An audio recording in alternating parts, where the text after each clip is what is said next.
to the Rebelle Rally Live, sponsored by Toyota. We're here at the end of day one, still in base camp 1, but the sun is slowly setting over the horizon, and when it dips behind those Sierra Mountains, the temperatures are gonna be so cold.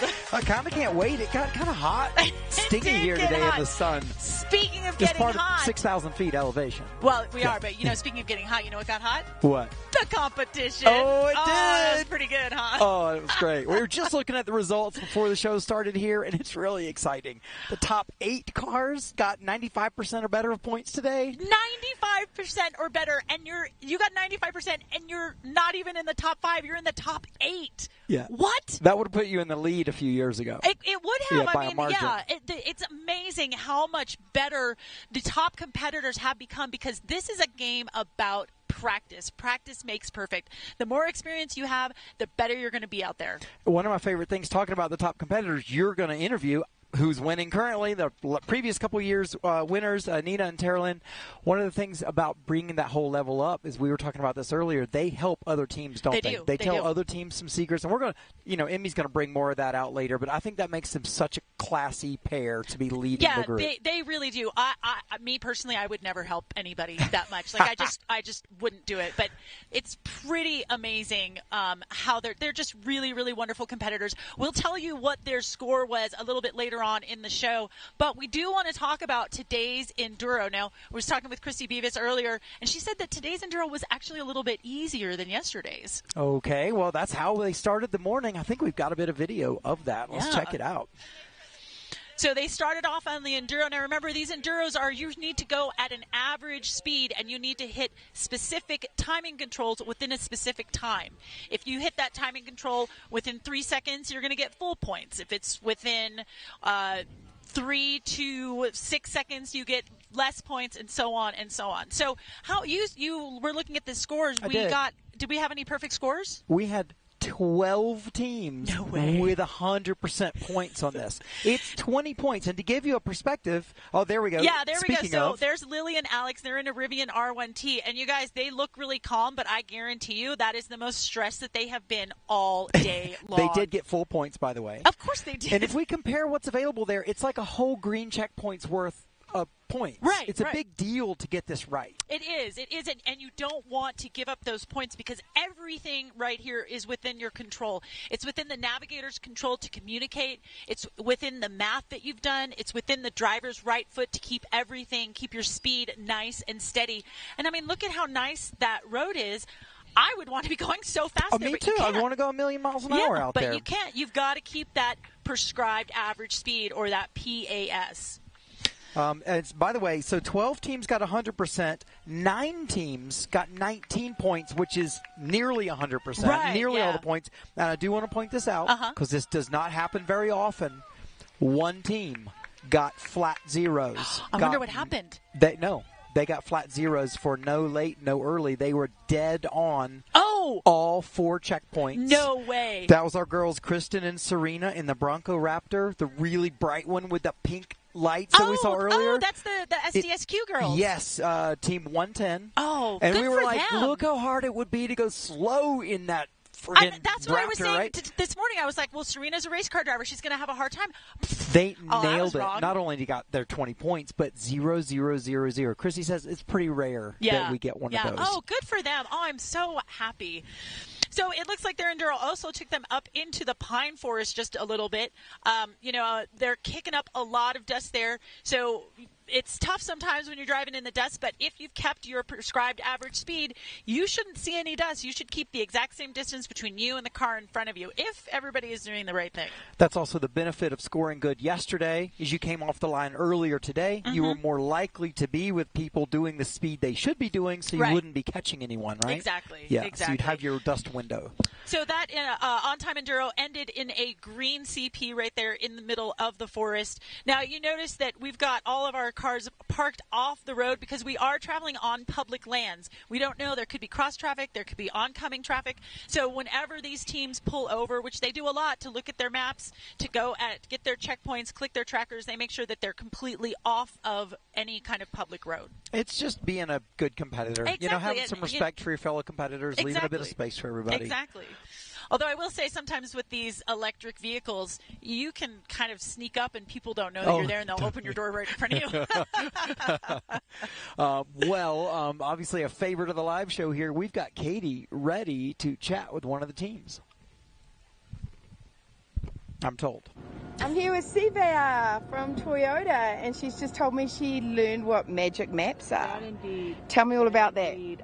Start creating your, when you normally ply and you kind of extended the line, we started to believe that line was our road. And we were following that line to a road that never existed. Now, when did you get to the point where you realized you were making magic roads? I think when it got to the point where every time we passed by one of the crew members and we're just like, wait a minute, I don't see no other vehicles around us. And every time we turned somewhere, they were there. And it would be like either the same vehicle or the second same vehicle. And it was just like, this don't look right. So we had to do a emergency just with our tracker, just to kind of get our idea cool, of where we were not at. Emergency. You Yeah. just wanted to find out where you were. That's legit. So we did our missed wide tracking, and then after that, we were able to kind of collect ourselves because we kind of got frustrated because everywhere we turned was just the wrong way, and even when we were plotting, because we were so frustrated. It sounds to me like you did exactly the right thing. You found out where you were and you reset. Now, I understand you're a rookie team from Toyota. Can you tell me a little bit about what you do at Toyota? Sure. My name, of course, Siva Peralta, and I'm a supervisor for fuel cell development. And what I basically do there, I oversee a couple of our technician groups within fuel cell development. And I oversee some of the groups that does emission testings, and as well as fuel test bench, and then other items that we do, and throughout our facility. Now, do you work with Ria? Did I get that right? Ria? Yes. Ria? Do you work with her? Yes, I do. She's my go-to person when I need some type of assistance. Usually, I normally need some assistance, and she's always the person I go to that has the answer. Or she'll find the answer for me, yes. Now, just so everyone at home knows, Ria has gone to unload the car because they're on a time crunch now. They have 1 hour once they click their tracker to hand their keys in. And so one more question. How did you two decide to do the rally together? So Ria has been following Rebelle for the last 2 years.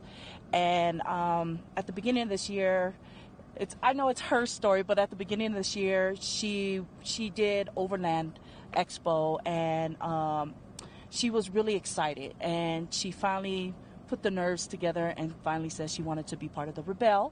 And when she did that, she understood that she had to get a partner. And I was honored because the partner she thought of was me.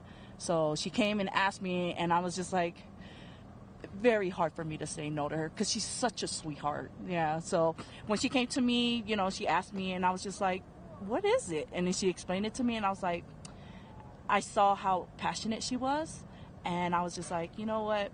Why not? Why not, Ria? I see how much you're loving about off-roading, and you wanted to start a new adventure. Why not I do it? And how cool that Toyota supports so many teams this year. It's just been amazing. Awesome. Well, thank you so much. It's been great chatting to you. Thank you. And it's really good to talk to our partners' teams. Yes, we'll see you in at dinner, and back to Emmy and Matthew.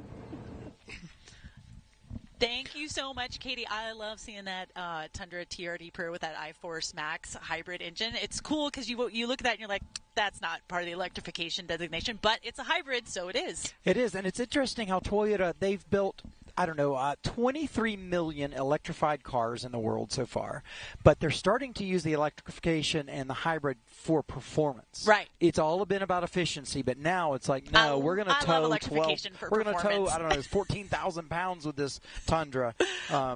So we're going to use it for performance now. Yeah, performance is better. Yeah. I mean, efficiency is great, but I really love performance. Yeah, a little bit of both. Well, we know that earlier today we showed you some footage of the trees, right, of what we thought where people were going to get lost. And then when I was talking with Chrissy, we looked at the tracker and like, oh, hey, look at that. Lost. People are lost. Now I think that we've got some footage of, guess what? People who lost. were lost. So let's take a look. Man, Amazing look at footage that by view. Oh, my Maddie goodness. B out there in the field. Yeah. Nailing the Yeah, shots. now they're not lost because look at that. They are at a blue checkpoint. Hopefully that is their own blue checkpoint. So, right, going through in this, you can see there's just so many trees around. If you're not on that right road, you would never know it. It looks like a hillside, so you could tell a bit that the mountain goes up beside you. Yeah, I love it. Look at the mamas right there. That's our OG and full-time Rebelles. Yep, these are the only two ladies who have stayed together for 8 rallies. This is their 8th, together. Isn't that crazy? Yeah, and they're doing like well. Each other. What are they, 5th today? Yeah, they were 5th. 5th. They did That's really well great. yesterday. Solid. They got 5th today. Love it. So they've been really good. Look, she's like, nope, this is wrong. This is wrong. You know, she's trying to find that heading. Liza telling Sue, like, negative. That's not where we thought we were. Yeah, and that's so disappointing, right? Because you're sure. Hey, you know what that reminds me of? What's that? The new documentary that's out. The 2nd episode is out. Oh, it's so good. Yeah, Chrissy specifically says it's important to realize when you don't know where you are to stop. Stop. Anyway, if you haven't seen it, you should check out the docuseries about the Rebelle. It's incredible. The second you can catch episode's it on already the out. Rebelle Rally YouTube channel. It's really good. We've got 2 episodes out already. So love it. We should get a 3rd one out. Ooh, water crossing. Oh, yeah. Look at that. Cool. Now, what I want to point out here is you see how slowly they went through that water crossing? Mm-hmm. That is how you should go through a water crossing so that you keep with your tread lightly principles. You don't need to go fast. Oh, I usually Just try go to really clean slow. my windshield. Oh, sorry. Maybe I need some that training. Is wrong. So there we are. So they're going through and they're trying to make sure that they've got their plots right, that they've got their distance measured correctly, and then they're taking off again because in here they just had to be so precise to make sure that they were on the correct road. I definitely had some FOMO looking at all the beautiful shots out there today. I'm coming back. I don't care. Yeah. I'm coming back. So Okay. we noticed that we've got, look, they're all helping each other. That's so nice. I love that. That's one of the best things about this rally is that you can receive help from your other competitors. Now, whether or not you would like to give help, that is one thing or another. When I was competing, we always said that we would help and we could stay for like 10 minutes to help for navigation. If someone was stuck, we could give people 20 minutes. Okay. So all you right. have to make sure that you have that in your mind. Otherwise, you could stay out there and help people all day long and you wouldn't get to your and that's great. checkpoints. And as a team, you've got a plan. Yeah, and you're you not have a like plan. double thinking the moment. You're like, I know what this moment is. yeah, We allowed and 10 minutes for this if it came up, exactly. and here it is. And you tell the other team, I Great. can give you 10 minutes. And then that way all the expectations are set. Awesome. Yeah. And you have to have some grace for other teams if it's late in the week and the competition's Absolutely. tight. You're not going to be just, Oh, as look at brave. that defender. Look at that long Hey, defender. did I? It's Yeah, so I great. did mention there are 0-0s on the. They're absolutely nailed it. All right. I believe that Katie has got someone else for us. Katie, which team are you talking to now? I'm here with Team 172, Peg and DJ. Actually, I've only got one of them because, as I said, people are unloading while everyone's waiting for gas. Have a look at the vehicle's windows, please. Coffee, practice with the time, speed, distance equation. And then here on the front wheel, while I have a chat, you can see all the equations from their enduro. Hey, how was your day? It was good. It was really good. Yeah, we timed out on a couple spots, but the technical driving was awesome. So, lots of fun. What was your high? It was bold decision day. Where did you have a big decision to make, and do you feel like you made the right one? Yeah, we decided to do the X checkpoints at the end because that's where the technical driving was going to be, and it was a lot of fun. Peg had a lot of really great driving, so we're glad we did it. And I love that you put all of your calculations on the windows. Yes. Easy place to keep it. it. Makes it easier when we're looking for like turns and and just different point markers. And what did you think of the course today in terms of beauty? Everyone seems to be the rookie, not the rookies. The OGs are saying it's one of the best days on the Rebelle. Yeah, it was fabulous. Yeah, it was beautiful. I've never been on the West Coast before, so I'm loving it. You've been spoiled. It'll be hard to come back and not do the Rebelle again and again and again. I will. Hey, thanks so much for your time. Go and get some gas from Busby.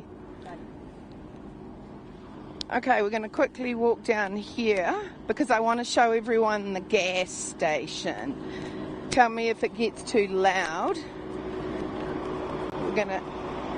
Hey, Lisa. Hi. Now I'm live. Tell us a little bit about your day. Today was fantastic. We got to do some rocky stuff, which is what my girls made to do. So we had 2 white misses, but we made up the points on 1, and I think we hit everything else. We might have an inquiry on 1 because we weren't sure. Can you tell us the process of inquiry? Well, what we're going to do is she's going to replot and make sure before we inquire, and then we've got, an hour to get it turned in, and then it has to go into Melly, and then we just wait and see. So, I've never done an inquiry before, luckily. I should know this because it's in the rule book, but not on the top of my head. Well, good for you, and I love that you're going to plot it and check first and then go through the process, and thank you for telling everyone the process. Well, there's a delicious meal being cooked inside by Drew Dickman, so we'll see you in there shortly. Yes, thank you.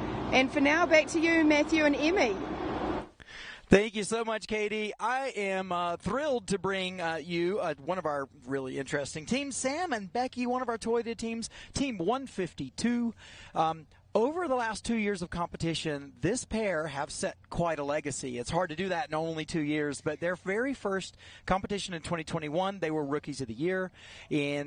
I definitely knew they were going to do well the next year, and they proved me right. 2022, they were 3rd overall. This year, they're here in a 2020 4Runner, and they're today sitting 4th overall in 4x4.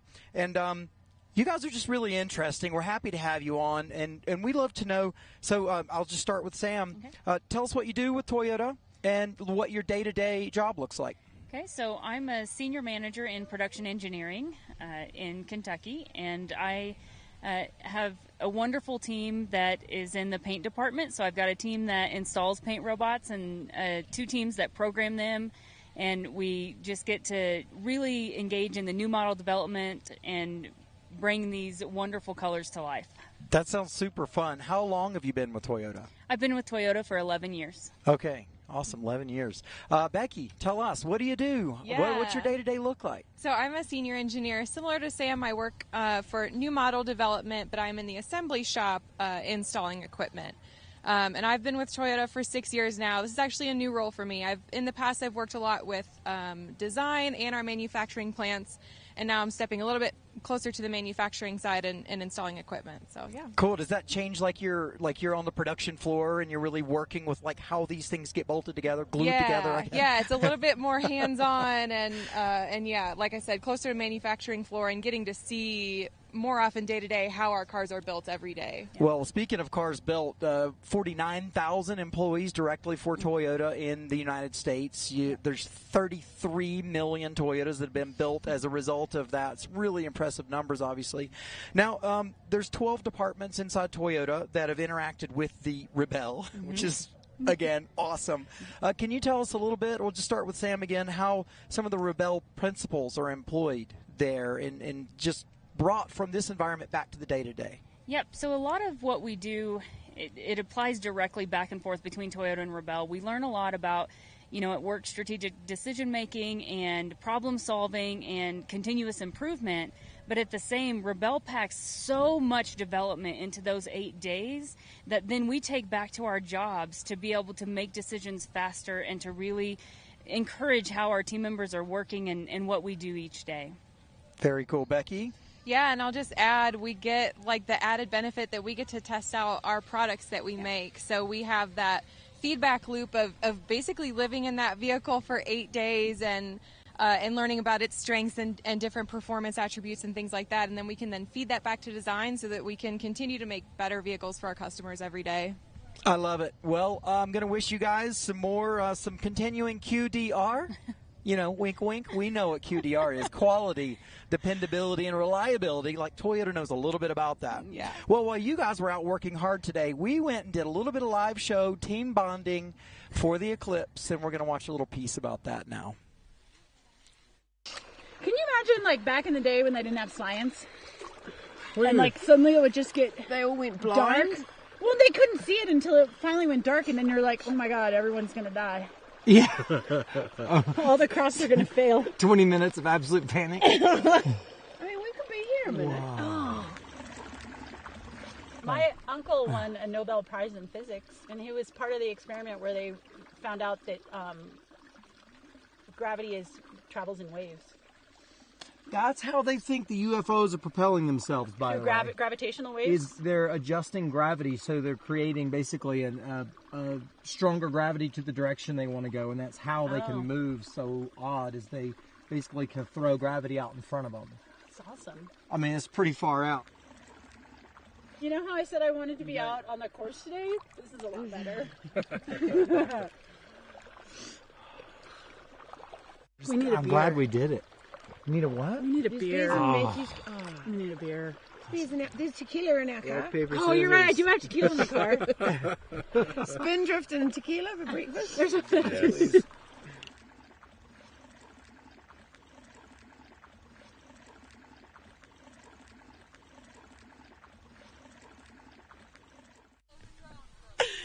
Well, I can't believe we did that. That was I have funny. to tell you, though, I thought I was like baking like a crawfish. It was so hot in that hot tub. It was amazing. It was great. I couldn't believe that we actually were able to get into it. When we first got into it, it was so hot. I was like, oh, this sucks. We got to go home now because it's too cold to not be in there, and it's too hot to be in there. I think it must have been 105 degrees or something. Oh, at least. But it was such a great way to see that eclipse, and how cool is that, Oh, right? that was great. Hey, I didn't get to qualify the rest of my UFO comment. I don't read that much UFO stuff, but No, the you know, world now thinks you're crazy. Let's go to Katie. Katie, what do you have for us? And warm today. And Matthew and Emmy are going to see me sitting over here. I found a fire, so I'm going to stay here for the rest of the show. And we need people to come to me if that's at all possible. Now, we just spoke to Lisa, who told us about an inquiry. And then walking over to the fire, I banged into Katie. And remember that Lisa said Katie was going to go and check and see whether or not she was wrong. And she has a few things to say about that. I was wrong. So there were 2 green checkpoints today that were like 4 checkpoints apart, and you looped up and back around one. It was a bearing checkpoint, and I did my bearing off the wrong green. So I was going after one to the left, but we skipped it and got back on track, and were able to get the rest of our blacks that were on the rest of the hilly track. How cool that you checked it. Like, that's such a good practice to check your work before you go and put in an inquiry and spend all that time and energy, and now you can go and enjoy a beautiful meal with Drew Dickman. Is there anything else you want to tell me about this day that everybody is beaming from ear to ear about? It was beautiful. We got to go through a bunch of aspen tree growths, and that was great because Lisa loves aspens. And there was some good off-roading, nothing too extreme, but it was really good. I'm sure it tested some of the gals that haven't done a ton of off-roading. And it was just great. We got all of our checkpoints except for 15, and I think we had a wide miss on one that we weren't able to make up, had a wide miss on another, but we were able to get it right on, so we got some of the points to negate back. And Lisa seemed really stoked to have her vehicle out there doing what it really does well. Oh, yeah. Well, thank you so much for chatting. Yet again, go and have some food, and we'll see you in there. Okay. Back to you, Emmy and Matthew. I think we've got Nicole coming up soon. Awesome. Thank you so much, Katie. We can't wait to hear from Nicole. Nicole Dreon, no stranger to the camera here, our rover that's out just gobbling up stories. She is, and she's a fantastic photographer, and she's so good at getting into those little personal details. You know, like I get into the cars and the specs of the cars, and, you know, you provide like the racing commentary and what it's like to just be a really great competitor. But Nicole, like, people will talk to her like they won't talk to me. They will bear their emotions. It does, and it comes out in her photos. Yes, she's absolutely. so incredibly talented that way. It's very cool. You know, it was interesting to hear about that competitor there that Katie was talking to Katie about the protest, and then looking to see if she was actually wrong, because not only do, when the competitors get up in the morning, not only do they have latitude and longitude points, sometimes a checkpoint that they need to plot just using a heading and a distance. Okay. So maybe your directions will say checkpoint 7 is actually going to be 273 degrees and 5 kilometers from checkpoint 12. So, Okay. which means you need to plot checkpoint 12 before you can go back and plot checkpoint 7. Interesting. Yeah. So it's more than just latitude and longitude. There's actual, trying to get your bearings in and trying to get your measurements down. Okay. Well, I'm sitting here smelling Katie's fire. Let's go check back in with her and see what she's got. We've we're very warm, Matthew. Very, very warm. And Nicole and I are actually just laughing here, having to chat about our hat choices, because we get to pick hats, and I've got my Cafe Moto hat on tonight, and you've got your Safety First hat on. Tell me a little bit about your choice. Yes, I had a choice between this amazing yellow hat, and I think there was something dark that would, I would blend in a little bit more. But no, I opted to go big or go home. Like, I want people to know I'm out there. So now, you're one of my favourite people because you dive into the stories of these rebels and you bring us the nuggets, which help us understand the backstory, what people do for a living, where they live, and some really fun things about these women that are curlers and whatnot. So I know you've got 2 teams tonight. Why don't you tell us the first team you've got and what nuggets you have to share? Thank you, Katie. Yes, I've been busy with my nugget making recently. So I have Team 114, Joanne and Rachel. These are our sisters from Whistler, Katie. Yes, I interviewed them on Zoom. Yeah, they're awesome. They are big mountain snowboarders and skiers. That's why immediately I was like, oh, I want to learn more about these ladies. Joanne is a professional driver, snowcat driver. She's been a professional skier for many, many years. Yeah, and Rachel is a critical care nurse and works out in Pemberton in a very remote area helping Indigenous people out there. So, yeah, I really enjoyed meeting both of them because I felt they were so familiar to me and probably to you. For those of you that don't know, Katie and I are both old ski racers, so we were psyched to see the skiers and snowboarders. And as we always say, when we get down to Glamis, it feels like skiing. And that's the part that I love the most. It's about all driving is about picking a good line, and I think that's why so many skiers love this event. So tell me about the next team you have.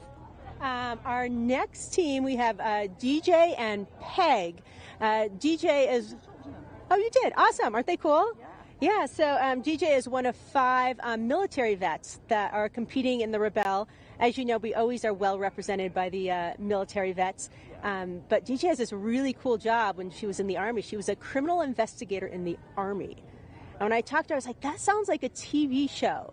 And she said, well, one of her cases actually has aired on TV. And when I see her at dinner tonight, she's going to give me the scoop. But only me at dinner. It's top secret.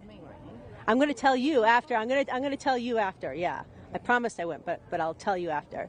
And her partner Peg, she met because DJ's also a dog trainer, and she trained Peg's dog, and that's how they came together. And Peg told me she's been a repeat offender at Barlow Adventures. Nice. Yeah, Nina Barlow, one of our top competitors here, actually trains a lot of teams, and so Peg has been seeing Nina quite regularly. Oh my gosh, I love all these nuggets. It helps me understand so much more about the teams. Thank you so much, and we'll see you next time you're on. Thanks, Katie. And I think we actually have, Nicole mentioned Terrelyn and Nina, and from what I understand, they got 100% today. So that's really freaking cool. We've got some clapping over here. Back to you, Emmy and Mathalie. Oh, whoops. Mathalie. Mathalie. So, are you French now, Katie? Well, Katie let all the beans out of the bag there for you. I know she did. I was gonna wait and tell y'all, but yes, we did have a team today that got 100% of the points. Now it's rare, but it happens. Not all the time, but it does happen. And if it's going to happen to anyone, it's not surprising that it was with that team. We're going to be seeing them really soon, but for now we should check out a commercial with some of our sponsors.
Toyota trucks. Let's go places.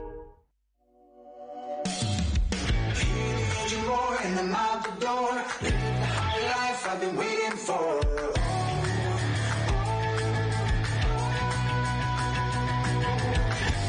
Living the moment till I die. And I'm gonna chase it. And I'm gonna chase it. I know we can't ignore it, no matter how I try.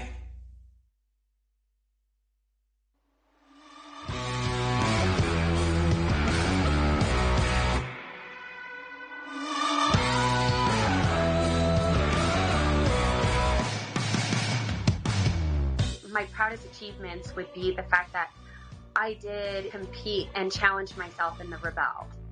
It was my rookie year, first time doing it.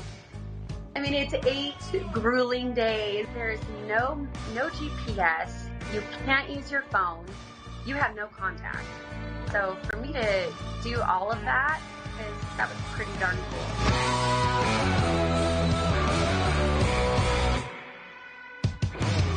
This, I feel like I am more passionate about, and I have it in my heart because it's something that my family holds dear to them as well.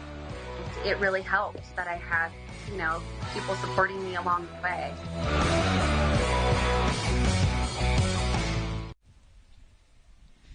Welcome back, everyone, to Rebelle Rally Live, presented by Toyota. And, we are jealous of Katie and her fire because now we've put on our jackets because the sun is dipped down behind those mountains. It's cold, baby. Yeah, it drops quick. It does. I mean, we could say that, but it's like my fingers are already real cold. I know. I'm like, go need my gloves. And my second pair of socks. Oh. Well, since Katie's by the fire, maybe let's throw it to her to see what she's doing. She's probably just, sitting around fanning herself because she's so warm. Katie, what do you have for us? Warm, and I'm here with a sister team, and we'll talk about Jorge in a minute. So this is Renee and Gail, a favourite of mine. Mothers, daughters, grandmothers and daughters, which hasn't happened yet. No, grandmothers and granddaughters hasn't happened, but it might happen next year, I hear. But let's talk about the sister team. So you're a legendary Rebelle. Talk to us a little bit about how different it is to be in the family. Well, every year I've had a different partner. And having my sister as a partner is a little bit more exciting because there's not as much nerves going into it as far as getting to know a new person in their car and learning their sort of trigger points or whatnot. I think the challenge, though, for my sister and I is we sometimes step on each other's toes when we don't mean to. Yeah. And we can trigger each other, I think, more easily because you sometimes hold your tongue with people you don't know when you don't necessarily do that with family members or loved ones or whatever. But okay, hold on. Now on her side of the story. Well, it's been so far an awesome experience, but I think it's interesting going into it with my sister because she's done it 6 times. Like I didn't have, like Renee said, the nerves. Like coming into it, I was like, oh, I'll just do whatever Renee does. It'll be fine. And not having to, it takes this edge off. Where I'm like, I have a buddy that I've known for my whole life, and it's just a lot easier, I think. Yep. And the trigger points that, like Renee was saying, there's things like we say to each other in the car that you would say to somebody else that wouldn't, like, at all be triggering, but just because it's my sister, I'm like, okay. Now, wait, is there any family at home that you two want to say hello to? Absolutely. My daughter, Lindsay Lou, and my husband. Yep. Cool. Same for me. Oh, yeah. Terry, now can we talk a little bit about Jorge? Oh, yeah, yes. Jorge's a legend. He was with me for years. And then my niece, Gail's daughter, who we call Lou, fell in love with him. So he migrated and now lives with them. And when we were preparing for the rally, Lou asked if Jorge could come. And I said, anyone that's in the car has to wear a helmet. So we went ahead and made Jorge a helmet. He's pretty proud of it, you guys. He doesn't like to brag. He doesn't normally run his mouth, but he's pretty proud of his helmet. And so a lot of people have a safety word in the car, and we have a referee. Oh my gosh. It's Lou? Lou, Gail's daughter, Lou. Hi, Lou. Hi. Your auntie and your mom are awesome, and they're having a great time, and they're warm, and they'll see you soon. Back to you, Emily and Matthew. Thank you so much. Thanks, guys. Cheers.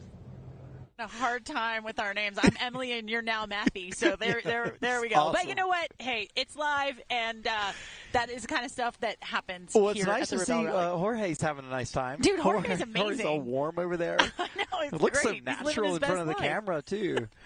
Well, Matthew, I know that today you went over and you talked to Renewable Innovations. They are the company that not only powers our base camp with solar power, but also charges all of our electric vehicles using green hydrogen power. So I want to hear a little bit more about how that all works. Oh, man, we could talk for hours. This was really tough to pack into the next 2.5 minutes. So, yeah, I'm eager to check it out as well. All right.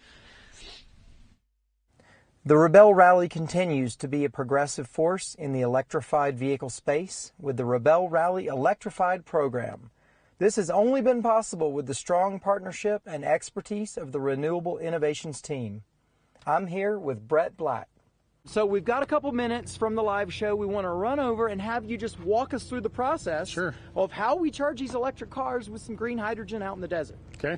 So I know that this is a special tank system. It's called a virtual pipeline. So the hydrogen, the infrastructure's not there. Eventually we'll have pipelines. Right now we have trailers that transport large amounts of hydrogen. So this trailer holds about 800 kilograms of hydrogen that's green, which means it was produced with green energy. This is going to fuel us all week, right? Yep, should get us all the way through Glamis. So. Okay. That's a lot of electric vehicle charging and a lot of miles driven with electric vehicles here charging in the middle of the desert. So I see this little hose that connects all of that to this, and this is where we take the hydrogen and turn it back into electricity? Exactly. So Brett, can I get this close to these? Yeah. So I understand these are the fuel cells, and I see this says 120 kW. Is Correct. that all 4 of these fuel cells together? So there's 4 here. There's another 4 over there. Altogether, we have 240 kilowatts. Okay, very cool. Shall we go to the back and look at the chargers? So like I said, here's the other 4 fuel cells. So and here's the inverter, so you can see how much space that takes. And this is a 500 kilowatt inverter, so about a half of a megawatt.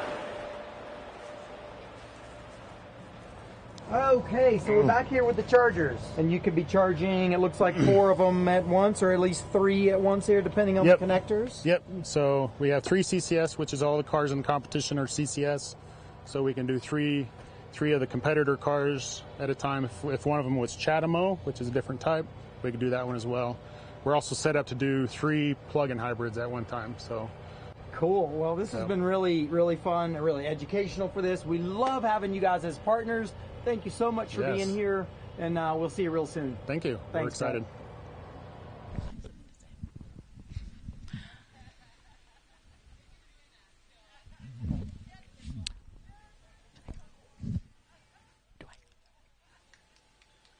We must be back. We must be back. I'm not 100% We're going to assume sure. we're back. I took a little bit of a tour of the Renewable Innovations trailer here as well. And what's interesting, what is a little bit of a challenge for us is that those chargers that are on the back are commercial chargers. And commercial chargers are designed to plug into the grid, and the grid uses AC power. Those fuel cells generate DC power. Now, in the perfect world, you could have the DC power go directly to the vehicles, which take DC power. But because those chargers want to run on AC power, that's why it has to go through the inverter first. So it goes from DC to AC, just so then it can go back from AC to DC. But when I spoke with Bob Mount this morning, he's the CEO, he said that the loss through all of that is right around 4%. So you do have some energy loss, but not a lot. Definitely it's going to be a lot cheaper as well when we don't have to hop back and forth with the inverters and everything. And they are developing their own chargers so that they can just go from DC to DC. But we have been nerding out talking all about this technology, but we should check back in with Katie and see who she's got over by the fire. Thanks, guys. I'm here with Chris and Andrea, and I've nicknamed Andrea Speed Plotter. And I just want to have a chat before I talk to you both about Rebelle Spirit. The Rebelle spirit, as I said earlier in this morning's show, is personified by a team like this, because one thing I love is they teach rookies how to plot and how to drive. I've had a rookie tell me how amazing you were. I know you teach people how to drive, and it's like the only way that this competition gets better is if we teach more people how to do it, and a lot of people don't like that and have a sort of squirrely, hide-it-all attitude, and it's a testament to both of you that you do that. But then when you came in earlier, I heard you chatting to Emily, and you were both saying that this was like top 5 of all the Rebelles you've done, and I know you've done every single one. I missed one. Oh, I did. it's okay, me too. So Don't bring it up, it's a tough I won't bring it. It's a tough subject. Apparently people have to go through therapy when they don't come to the Rebelle.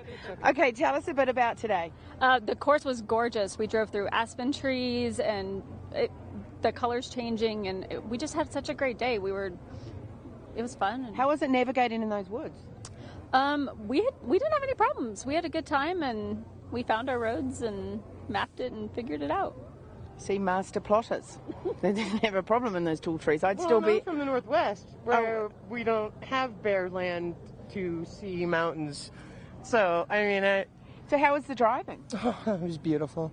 One of my top 3 of all loops or days that we've had.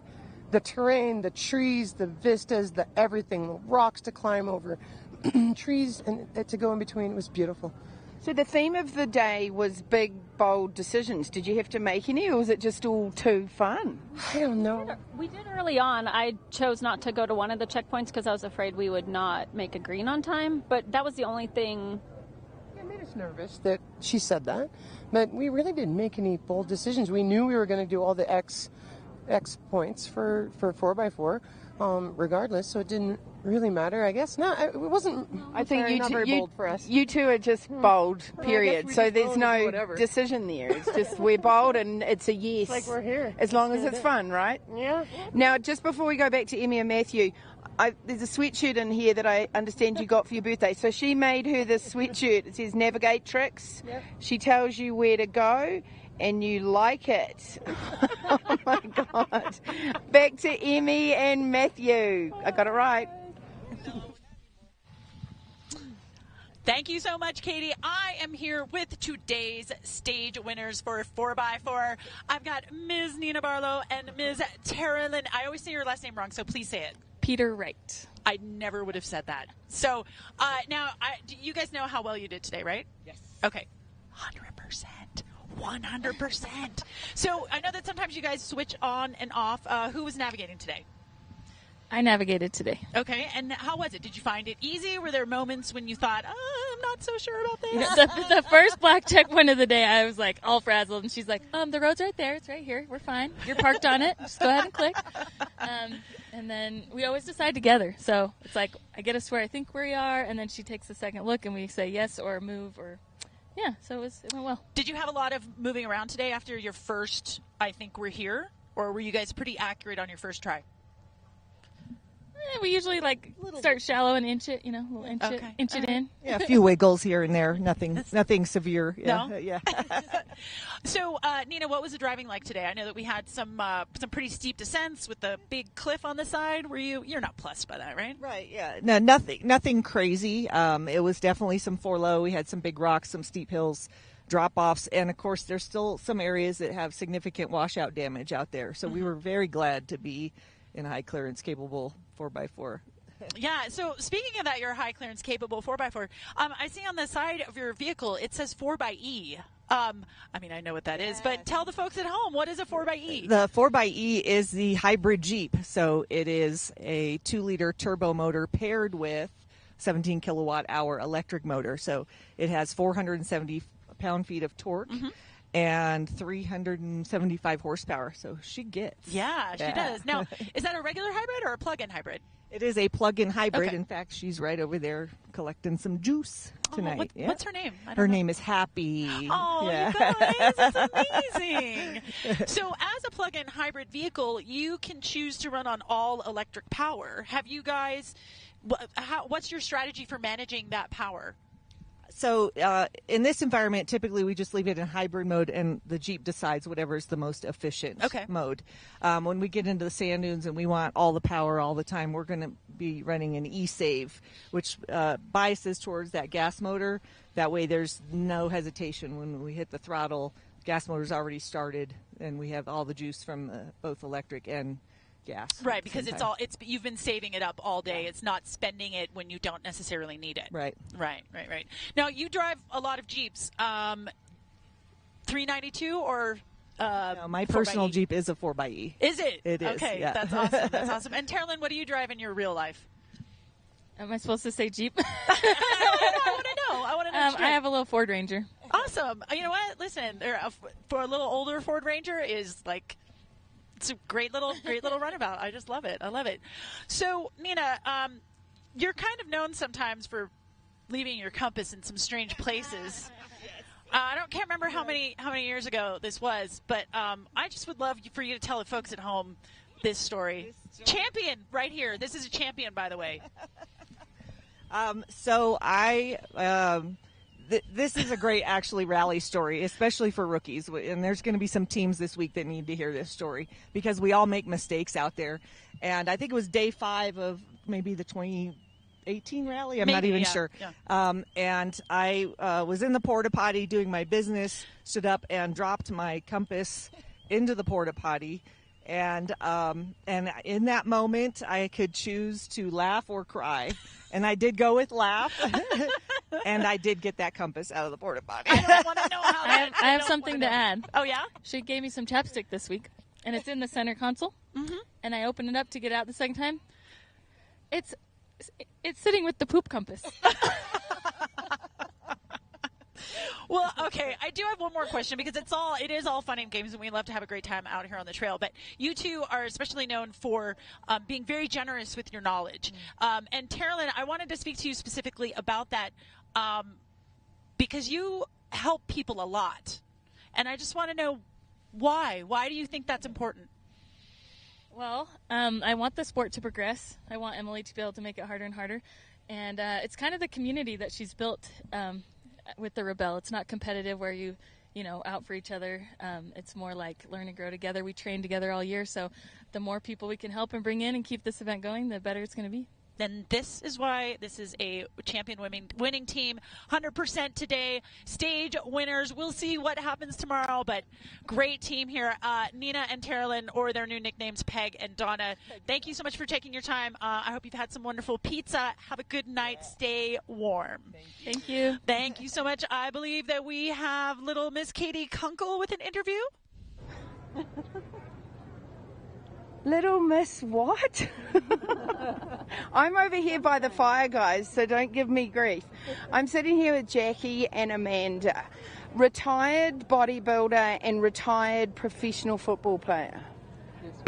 Wow, and they've retired and this is their new jam. So talk to me about prologue and now day 1. Who wants to go first? Sure. So prologue day was rough on the rookies, and I think it was designed to be so. I outran Jackie a couple times, which means I was driving too fast, which is the trap rookies like to fall into.